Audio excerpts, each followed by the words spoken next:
Penduduk terjejas banjir di Sarawak semakin bertambah. Malah banyak kawasan terputus hubungan akibat kenaikan paras air sungai. Perkembangan terkini banjir di Sarawak, kita bersama dengan Debbie Amanda Padan langsung dari Kuching. Debbie. Terima kasih Redwin, salam sejahtera dan salam hormat. Perkembangan terkini banjir di Sarawak setakat pukul 4 petang. Jumlah penduduk terjejas banjir yang dipindahkan ke Pusat Pemindahan Sementara PPS di Sarawak mencecah 3,387 orang di 46 PPS. Bahagian Kuching mencatatkan penduduk terjejas yang paling ramai iaitu 2,494 orang, diikuti bahagian Serian 719 orang, bahagian Samarahan 145 orang dan bahagian Miri 29 orang. Situasi banjir di Sarawak juga pada sebelah pagi tadi didapati banyak kawasan terputus akses akibat kenaikan paras air sungai. Tinjauan RTM di Jalan Matang Kuching mendapati air melimpah sehingga mencecah paras pinggang, menghalang pergerakan kenderaan untuk masuk ke kawasan Padawan. Beberapa jalan menuju ke Padawan termasuk Simpang Tondong, Jagoi, Krokong dan Tringus juga terputus akses. Dalam pada itu, di kawasan Bau juga terjejas. Bau hanya boleh diakses melalui satu jalan sahaja, iaitu melalui Jalan Batu Kitang, berikutan jalan utamanya dari Batu Kawah ke kawasan itu terputus.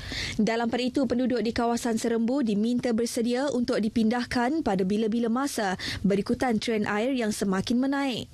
Ahli Dewan Undangan Negeri Adun Serembu, Miro Simoh berkata, dengan risiko banjir yang boleh mengakibatkan kehilangan nyawa, beliau mahu penduduk sentiasa patuh dengan arahan semasa dari pihak berkuasa tempatan. Jadi saya mohon kepada semua kampung-kampung, pekan-pekan yang di kawasan Adun Serembu yang terlibat dengan banjir, berhati-hati, buat pemindahan dengan kerjasama semua orang yang terlibat dan ikuti arahan yang dikeluarkan oleh pihak berkuasa. Kalau perlu berpindahlah dengan segera kerana kita percaya keselamatan penduduk itu lebih penting. Hasil tinjauan di Pekan Siniawan pagi tadi turut mendapati trend air semakin menaik dan peniaga di Pekan Terbabit telah diarah berpindah ke tempat yang selamat. Penduduk di kawasan sekitar juga telah menurunkan bot dengan bantuan pasukan penyelamat bagi operasi pemindahan mangsa. Agensi Pertahanan Awam APM Negeri Sarawak komited dalam memastikan keselamatan penduduk terjejas banjir termasuk anggotanya bagi mengelak jangkitan wabak COVID-19. Menurut penolong Pesuruhjaya APM Sarawak Mohtar Samad, mencegah penularan COVID-19 adalah menjadi fokus utama pihaknya bersama agensi lain yang terlibat. Kita setakat ini membenarkan sebahagiannya kekal untuk stay di rumah dan sebahagiannya kita pindah ke pusat pemindahan. Dan setakat ini kita dah pindahkan hampir 200 orang. Kita pindahkan yang mana yang memerlukan pindahan yang betul ke tempat yang pemindahan yang kita telah cepatkan di situ berkaitan dan untuk yang selebihnya kita hantar. Kita bantu bantuan makanan untuk mana-mana mangsa yang masih boleh duduk ke rumah mereka kerana kita ingin mengurangkan impak kesesakan di pusat pemindahan.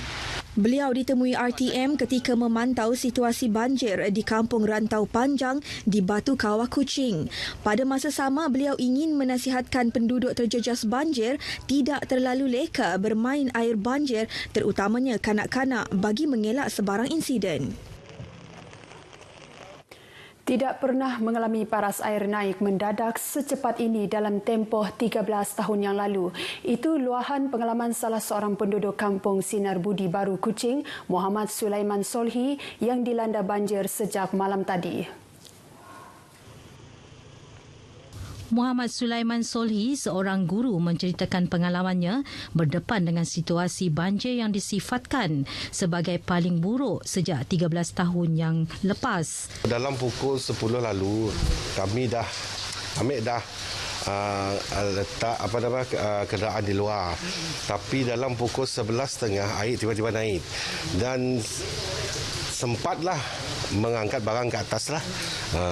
Jadi air tu macamnya tiba-tiba naik. Dalam 10 minitnya dah tinggi hampir sekaki. Sementara itu, seorang wartawan akhbar tempatan Muhammad Roji Kawi turut menerima nasib yang sama, iaitu tidak sempat untuk mengalihkan motosikal dan kereta apabila air naik dengan mendadak dan masuk ke kawasan rumah. Beliau hanya sempat menyelamatkan dokumen yang penting. Dan kejadian semalam tu kira air mula naik dalam pukul 10. Dalam selang berapa minit je, air dah cecah tangga. Dan belum pernah kita nampak air naik mendadak dengan cepat yang tu. Kira dalam pukul 1, air dah masuk rumah. Masuk rumah. Dalam rumah saya dalam paras buku lali. Dalam buku lali. Lepas tu saya tak sempat selamatkan motor saya 2 biji. Dan kereta saya pun kena. Kereta di luar. Tak sempat nak selamatkan sebab nak selamatkan barang-barang dalam rumah, barang elektrik. Manakala Ketua Kampung Sinar Budi Baru, Wa'in Sulaiman memberitahu penduduk yang terjejas mula ditempatkan ke PPS tersebut pada pukul 9 malam tadi. Ekoran kediaman dinaiki air. Jelas beliau penduduk terjejas turut menerima bantuan makanan daripada pelbagai pihak dan berpuas hati dengan kemudahan yang disediakan di PPS yang disediakan. Setakat ini kita amat berpuas hati daripada bantuan oleh NGO dan kita amat berbesar hati kepada pihak Bomba dan pihak APM dan kebajikan masyarakat yang datang semalam.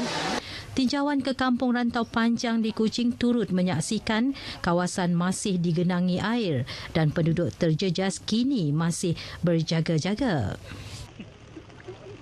Sementara itu, di Betong, laluan masuk ke beberapa buah rumah panjang di sepanjang Jalan Lidong hari ini masih tidak dapat dilalui kenderaan.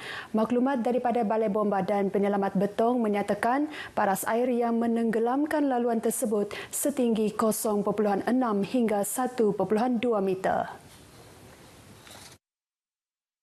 Rumah-rumah panjang yang terjejas adalah Duri Bangat, Lipat Ulu, Lipat Ili, Kejemut, Tembong dan Tabut.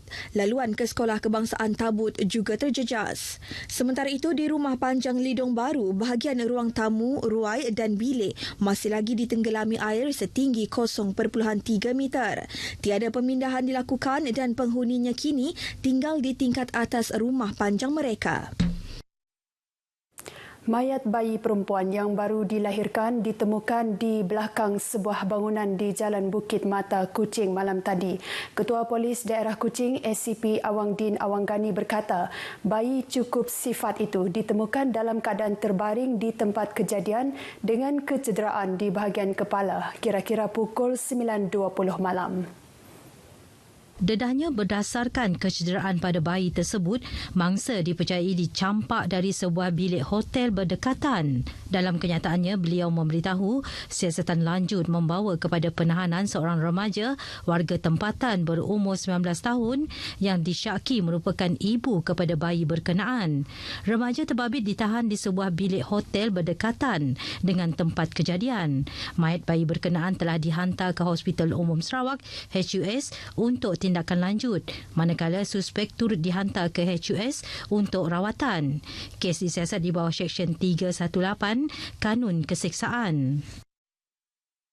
Setakat ini dahulu perkembangan berita wilayah dari Sarawak. Kita kembali ke Angkasa Puri. Silakan Redwin. Baik, terima kasih.